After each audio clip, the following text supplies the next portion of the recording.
The crystalline chamber of the Galactic Council stretched impossibly wide, its architecture a testament to millennia of interstellar diplomacy. Translucent walls shimmered with holographic representations of 1,000 alien civilizations, their histories and cultures intertwining like delicate strands of light.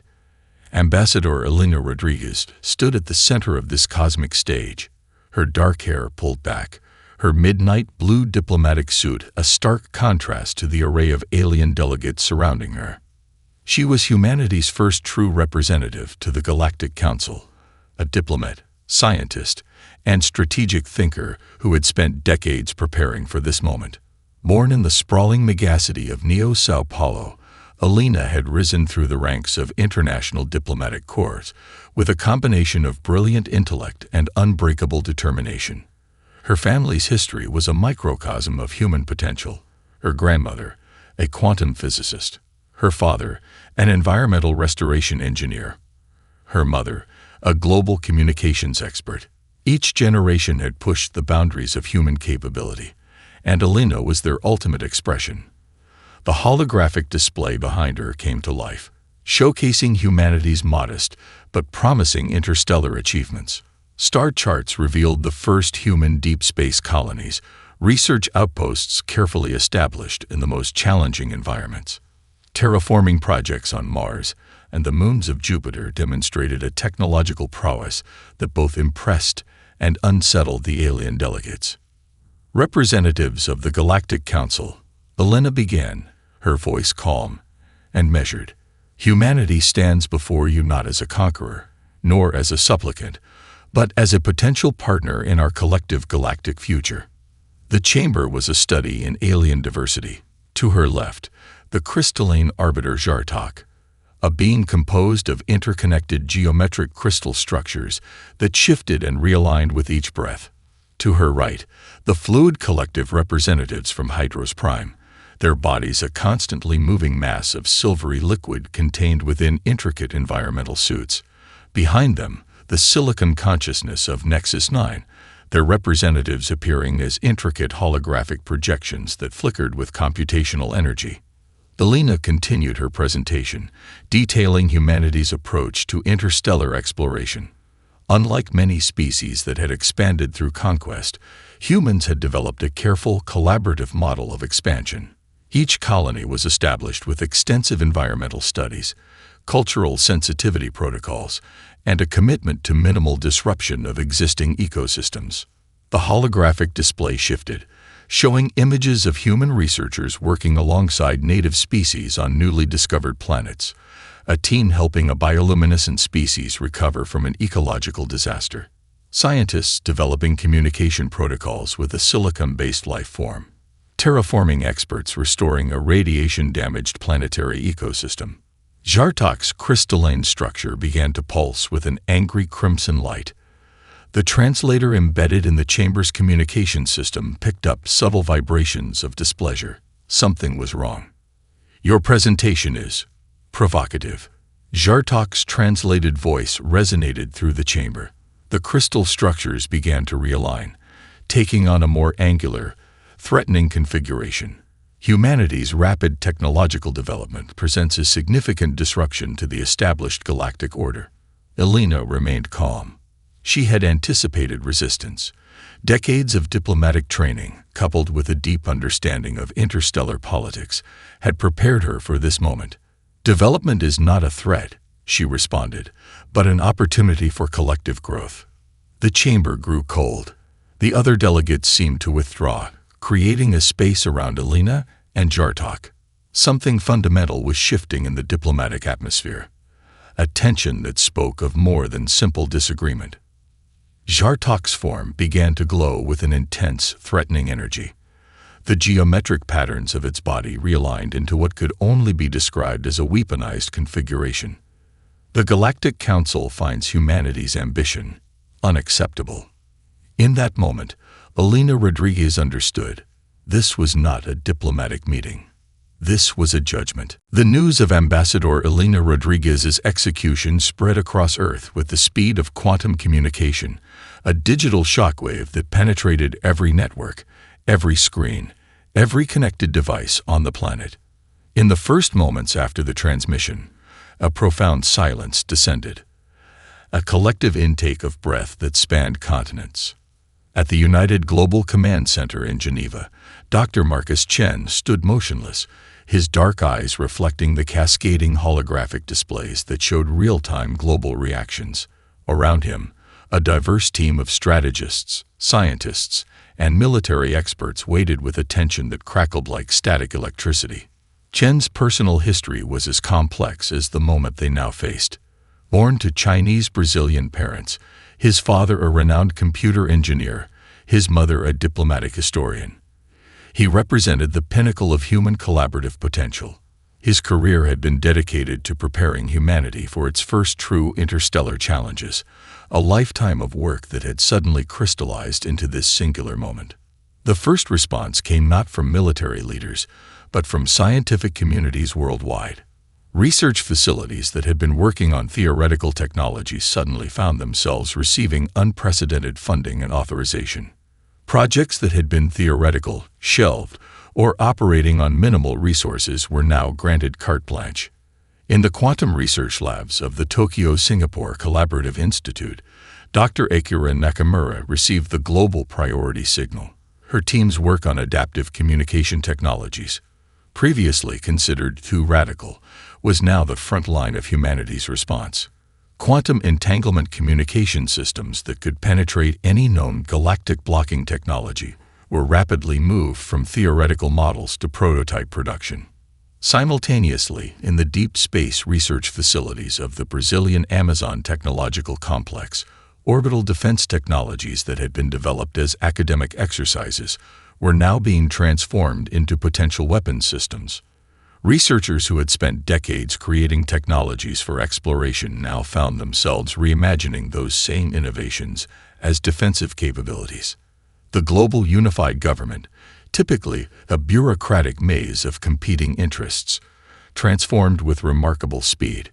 National boundaries dissolved in the face of a collective threat. Military resources from every continent were consolidated, shared, and strategically redistributed.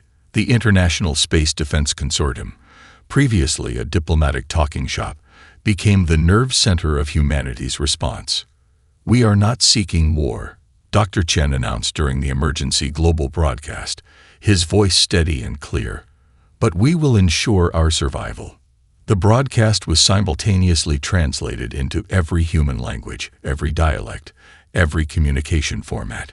It was a message of unity, of collective resolve that transcended individual differences. In the orbital research stations, scientists began working on technologies that pushed the boundaries of known physics. Adaptive nanotechnology programs were accelerated. Biomechanical augmentation research, previously confined to medical rehabilitation, was now viewed as a potential strategic advantage. Young researchers who had grown up hearing stories of humanity's potential found themselves at the center of the most critical moment in human history. Engineering students became critical strategic assets. Computer scientists developed AI systems capable of analyzing vast amounts of intercepted galactic communication. Linguists worked to decode and understand imperial communication protocols. The response was not just technological. Cultural archives were scanned for any potential strategic insights, historical records of human adaptability, from indigenous survival techniques to innovative problem-solving throughout different civilizations, became critical research materials. Global communication networks began collecting and analyzing every piece of data related to the Galactic Council. Universities transformed their research priorities. Private technology companies redirected their resources. The global crowdsourcing effort began to map out potential strategic responses. Dr. Chen looked at the holographic display, watching as the first coordinated response began to take shape. This was more than a military mobilization.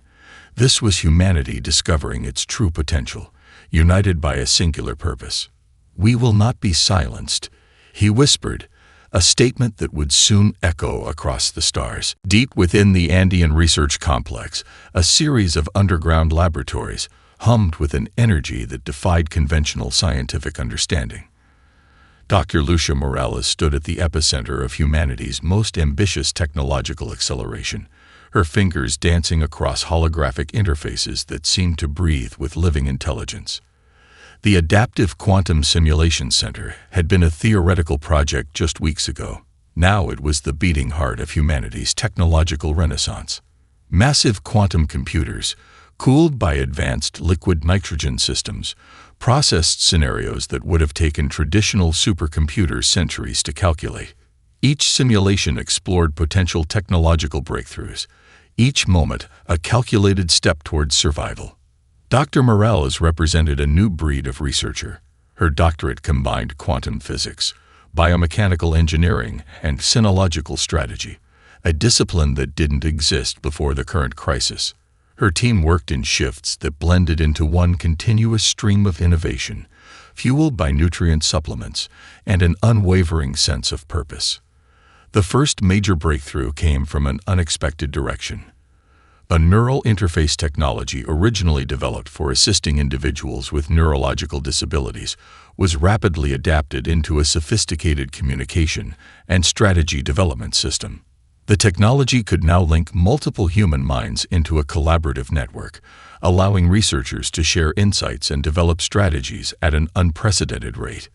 In the orbital research station Horizon Prime, Dr. Akira Tanaka's team made a critical discovery in adaptive nanotechnology. The new nanite systems could now reconfigure themselves not just at a molecular level, but at a quantum informational level. What had once been theoretical microscopic machines were now becoming something closer to living technology, capable of learning, adapting, and evolving in real time. The biomechanical augmentation programs accelerated beyond anyone's wildest expectations. Researchers developed neural implants that could enhance human cognitive capabilities, allowing individuals to process complex information at speeds that approached artificial intelligence. These were not replacements for human intelligence, but amplifications, preserving human creativity and intuition while expanding computational capabilities. Quantum communication technologies took a massive leap forward. Dr. Elena Rodriguez's earlier diplomatic work had included extensive research into interspecies communication protocols. Now, her archived research became a critical foundation for developing communication systems that could penetrate and decode alien communication networks. The weapon systems developed were unlike anything in galactic history. Instead of traditional destructive technologies, human researchers focused on adaptive, intelligence-driven solutions. Spacecraft could now reconfigure their internal structures in milliseconds. Defensive systems could predict and counter potential attacks before they were launched. Energy production technologies that had been theoretical became practical realities. Fusion reactors, previously limited by containment issues, were now stable and portable. Quantum energy transfer systems could now move massive amounts of energy across incredible distances with minimal loss. In the Arctic Research Facility, a team led by Dr. Nikolai Volkov developed a breakthrough in materials science. They created a new class of adaptive materials that could change their molecular structure in response to environmental conditions. These materials could become incredibly hard or remarkably flexible, could absorb or reflect different types of energy, and could self-repair at an atomic level. The global research effort was more than a military response. It was a collective expression of human potential. Universities worldwide suspended traditional curricula. Every research facility, every laboratory, every technological company redirected its resources. Crowdsourcing platforms allowed individual researchers to contribute to the global effort, creating a distributed intelligence network that spanned the entire planet.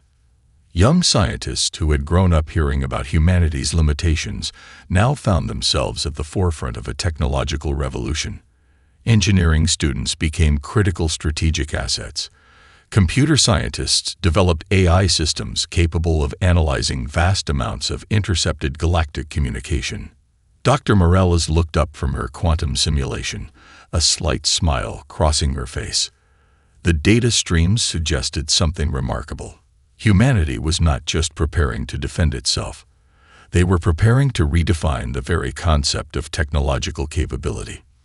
"We are going to change everything," she whispered to herself, a statement that would soon echo across the stars. The first human strike would later be known as the Quantum Cascade, a moment that would redefine interstellar warfare forever.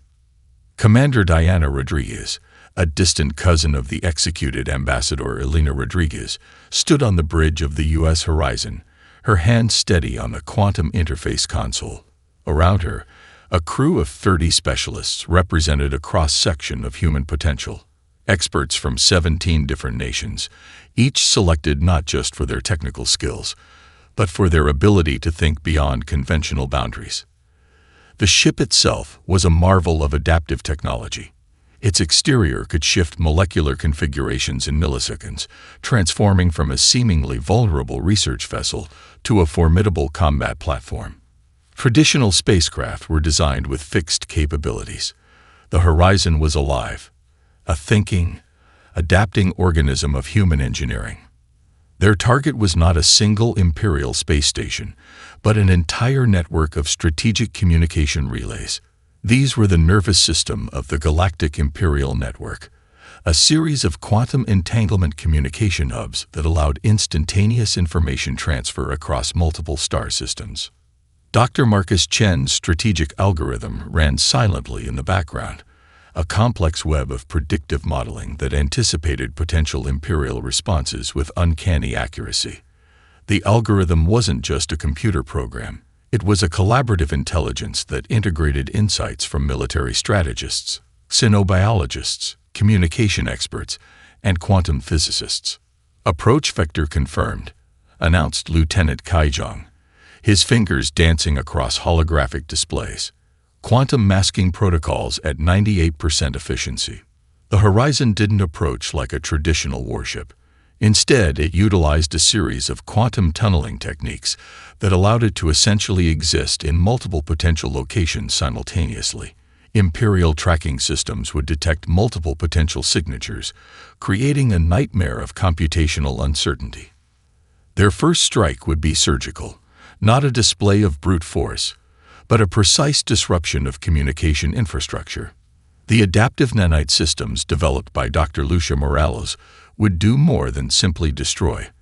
They would infiltrate, analyze, and systematically neutralize the Imperial communication network. Target acquisition in 3, 2, 1.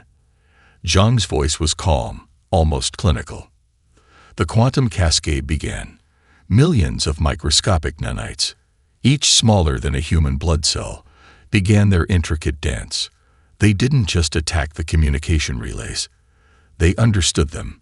Each nanite was a microscopic intelligence capable of analyzing complex communication protocols in milliseconds. Imperial technicians would later describe the attack as something beyond conventional warfare. The nanites didn't just disable systems, they learned from them. They mapped entire communication networks, identified critical vulnerabilities, and systematically neutralized them with surgical precision. Communication relays went dark.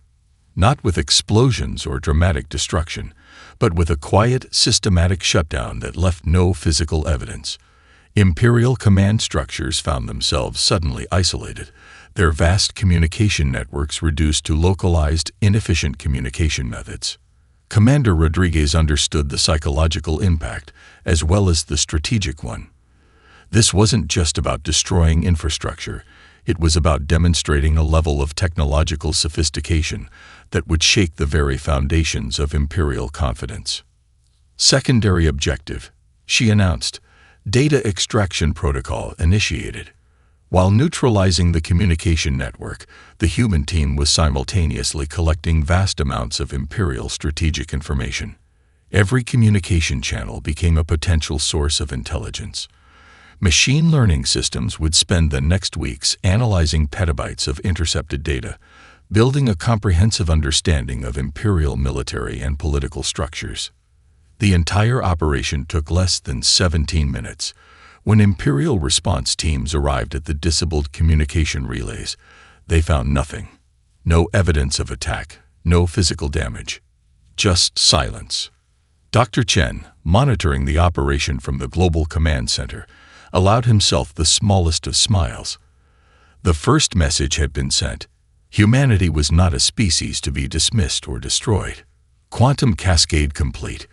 Commander Rodriguez reported, returning to base. The next phase of humanity's response was not fought with weapons, but with information. A battlefield where human creativity would prove more devastating than any physical assault. Dr. Amara Okonkwo leaned back in her chair at the Global Information Warfare Center, a facility buried deep beneath the Amazon rainforest technological complex. Her team represented the most sophisticated psychological analysis and strategic communication experts humanity could assemble. Linguists, cultural anthropologists, communication theorists, and quantum data specialists worked in perfect synchronization. "We're not just sending a message," Dr. Okonkwo explained to her team. "We're restructuring their entire perception of reality." The Imperial communication networks, still reeling from the quantum cascade, provided a perfect vector for their next move. Using the data collected during the initial strike, human information specialists began a carefully orchestrated campaign of strategic communication disruption. Imperial subspecies had existed under a strict hierarchical system for millennia. The crystalline arbiters controlled communication, information flow, and social structures across multiple star systems. Their power relied on a carefully maintained illusion of absolute control and inevitable superiority. Humanity's strategy would systematically dismantle that illusion. The first wave involved targeted information releases. Carefully curated communication packets began appearing in Imperial communication networks. Documents that revealed centuries of hidden political manipulations, suppressed technological innovations from subjugated species, and internal contradictions within the Imperial leadership. These were not simple propaganda pieces. Each information packet was a meticulously constructed narrative, backed by verifiable data, designed to create maximum psychological impact. The human team used advanced algorithmic modeling to predict exactly how different Imperial subspecies would interpret each piece of information. On the communication hub of Nexus Prime, the Silicon consciousness began to experience unexplained data anomalies. Information streams that had been tightly controlled now showed cracks, revealing historical narratives that contradicted their long-held beliefs. Rebellious data packets seemed to emerge from within their own systems, carrying seeds of doubt and questioning. The fluid collective of Hydros Prime found themselves confronting archaeological records that suggested their species had been systematically prevented from developing advanced space travel technologies. Each revelation was precisely timed, each communication designed to create maximum psychological friction. Dr. Okonkwo's team didn't just release information, they created entire narrative ecosystems. Communication protocols were designed to bypass traditional Imperial filtering systems, using quantum encryption techniques that made the information packets nearly impossible to trace or block. Young researchers worked alongside veteran psychological warfare experts, developing communication strategies that went beyond traditional information warfare. They weren't just trying to spread information. They were attempting to fundamentally reshape cognitive frameworks. The most brilliant aspect of the strategy was its subtlety. These weren't aggressive propaganda campaigns, but carefully constructed information ecosystems that allowed Imperial subspecies to draw their own conclusions. Each communication packet was a puzzle piece designed to create maximum cognitive dissonance within the existing Imperial social structures. Machine learning algorithms tracked the psychological impact of each information release, providing real-time feedback that allowed the team to adjust their approach with surgical precision. They could see how different subspecies processed information, how communication networks responded, and how social tensions began to emerge. Rebellious data streams began to appear in unexpected places. Communication networks that had been tightly controlled for millennia started showing unexplained variations. Imperial leadership found themselves confronting information that challenged their fundamental understanding of galactic history. "We're introducing uncertainty," Dr. Okonkwo explained during a strategy briefing.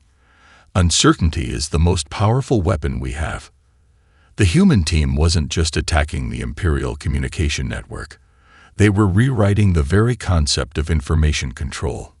Each carefully crafted communication packet was a quantum weapon, invisible, precise, and capable of causing fundamental shifts in perception.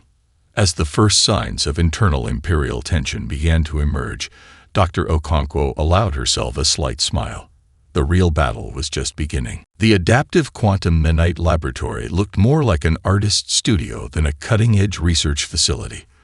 Holographic displays danced around Dr. Lucia Morales as she made the final calibrations to humanity's most revolutionary technological innovation. The adaptive nanite system was unlike anything in galactic technological history. These were not simple microscopic machines, but living intelligence systems that could think, learn, and transform at a quantum informational level. Each nanite was a complex ecosystem of computational potential, capable of reconfiguring its entire molecular structure in milliseconds. "We're not just creating a technology," Dr. Morales explained to her team. "We're developing a new form of intelligence." The breakthrough had come from an unexpected intersection of disciplines. Biomechanical engineers worked alongside quantum physicists. Xenobiologists collaborated with artificial intelligence specialists. The nanite system drew inspiration from the most adaptive systems in nature: viral structures, neural networks, symbiotic biological systems. At the core of the technology was a fundamental reimagining of what intelligence could be. Traditional artificial intelligence was linear, bound by predetermined algorithms. These nanites were different. They could learn, adapt, and evolve in real time, making decisions that went beyond simple programmed responses. The first live test demonstration would prove to be legendary. A prototype spacecraft sat in the central testing chamber, its surface seemingly ordinary. Dr. Morales input a series of complex environmental scenarios: asteroid field navigation, extreme radiation exposure, gravitational stress points. The nanites embedded within the spacecraft's molecular structure began to move. It was like watching a living organism transform.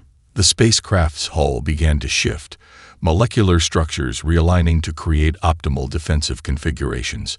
Where traditional spacecraft had fixed designs, this vessel could become anything it needed to be. Radiation-resistant plates would emerge. Gravitational stress points would be reinforced. Entire sections could reconfigure to optimize energy efficiency or defensive capabilities. Adaptive response at 99.7% efficiency, announced Dr. Elena Chen, the lead computational specialist. Her voice carried a mixture of scientific excitement and profound understanding of what they had created. The nanite system wasn't just about physical transformation. Each nanite carried complex quantum computational capabilities. They could communicate with each other across seemingly impossible distances, creating a distributed intelligence network that functioned more like a living organism than a traditional computer system. Military strategists quickly understood the profound implications. A fleet of ships equipped with these nanites could adapt to any combat scenario in real time. Traditional warfare doctrine became obsolete. How do you fight an enemy whose technology can fundamentally change its entire molecular structure moments before an attack? Dr. Morales had intentionally designed the system with uniquely human characteristics. Unlike purely logical AI systems, these nanites retained elements of creativity, intuition, and unexpected problem-solving capabilities. They didn't just respond to scenarios. They interpreted them, found innovative solutions that went beyond standard computational thinking. The quantum communication capabilities were equally revolutionary. Nanites could now communicate across vast distances using quantum entanglement, creating information networks that were essentially unhackable. Traditional communication interception became impossible when information could exist in multiple quantum states simultaneously. "We're redefining the concept of technological intelligence," Dr. Morales told a gathering of global research leaders. "These aren't just machines.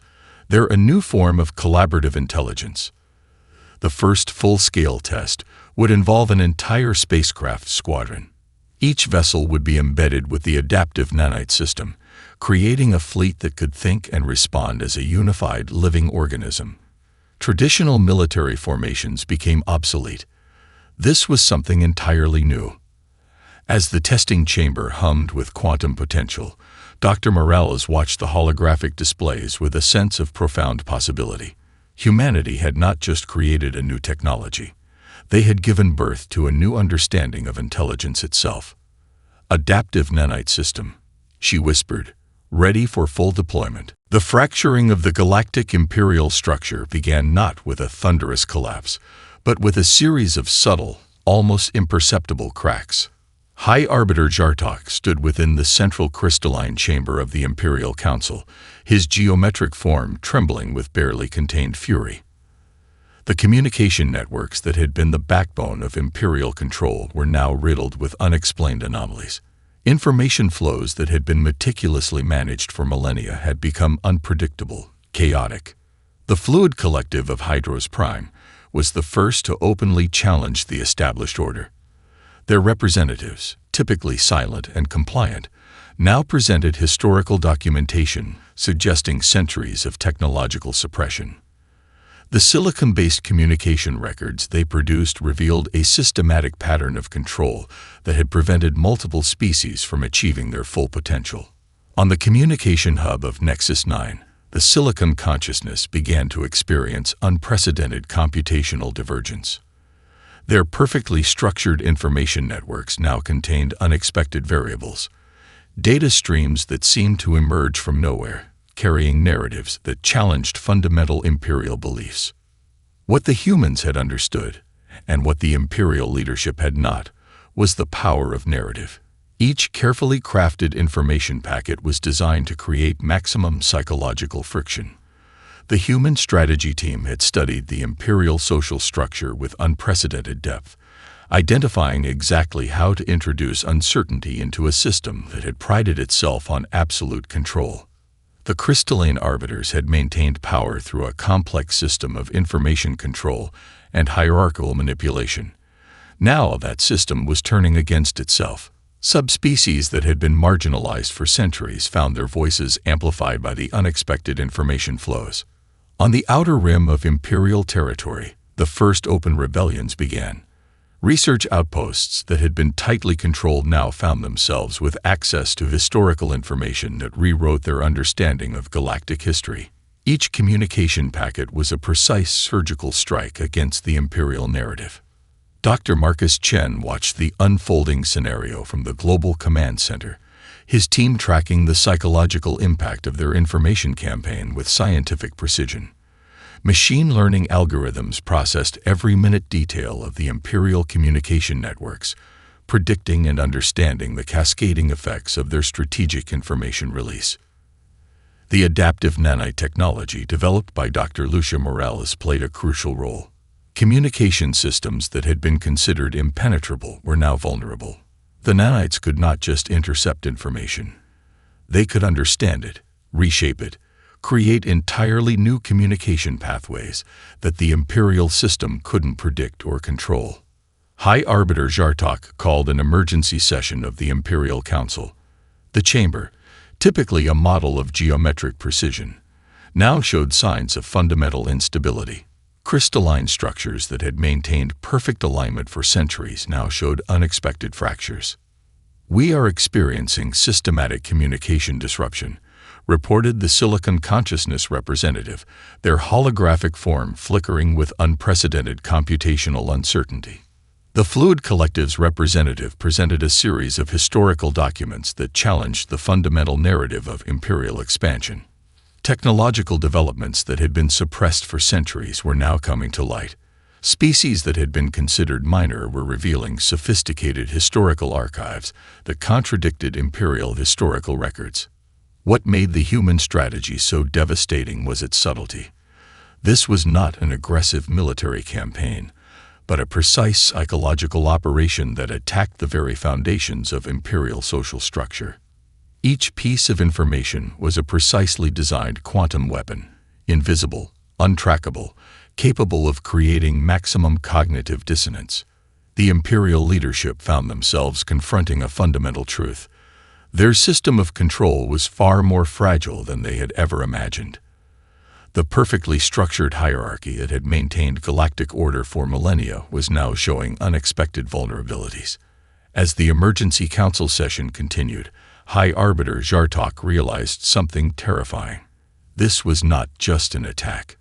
This was a complete reimagining of galactic social structures. Humanity had introduced a new variable into the galactic equation: uncertainty. And uncertainty was the most powerful weapon of all. The Galactic Reconstruction Summit convened in a neutral space station constructed from adaptive materials, a symbolic representation of the new interstellar paradigm. Dr. Marcus Chen led the human delegation, his presence a testament to the diplomatic and technological prowess that had reshaped galactic politics. Around the circular negotiation chamber, representatives from dozens of species sat, many free from imperial control for the first time in millennia.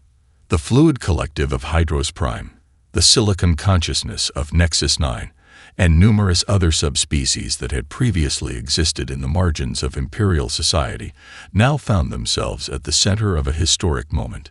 The adaptive nanite technology developed by Dr. Lucia Morales served as the summit's primary communication infrastructure.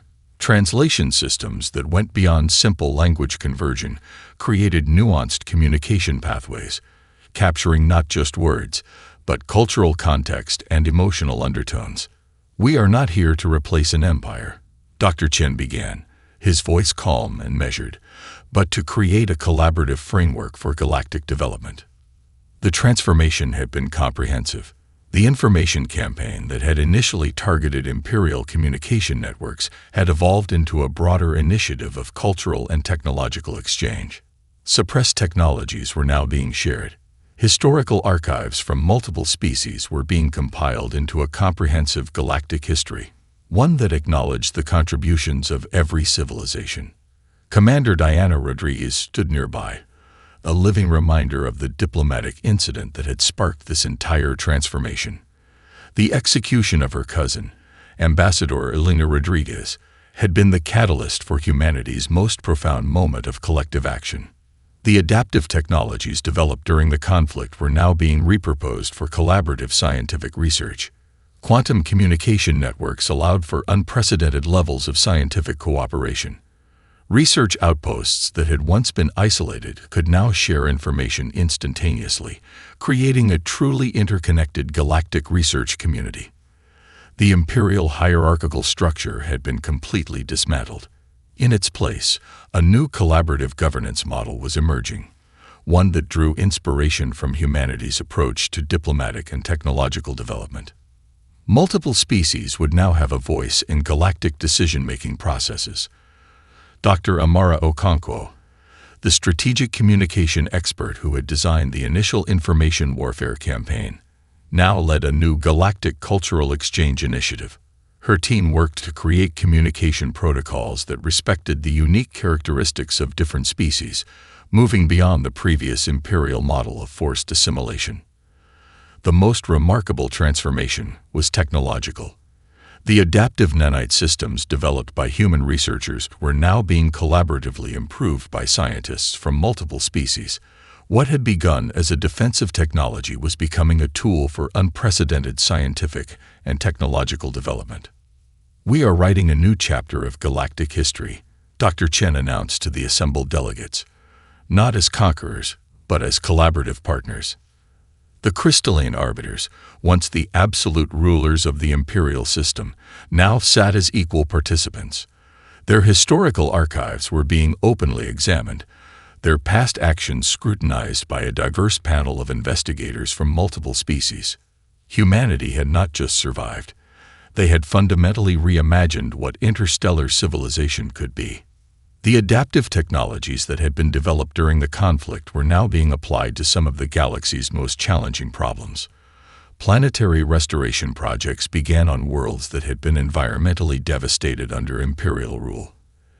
Advanced medical technologies were being shared across species lines, creating unprecedented opportunities for collaborative medical research. As the summit continued, it became clear that this was more than a political negotiation. This was the birth of a new galactic paradigm. Dr. Chen looked around the chamber, seeing representatives from species that had been enemies mere months ago, now engaged in passionate, collaborative discussions.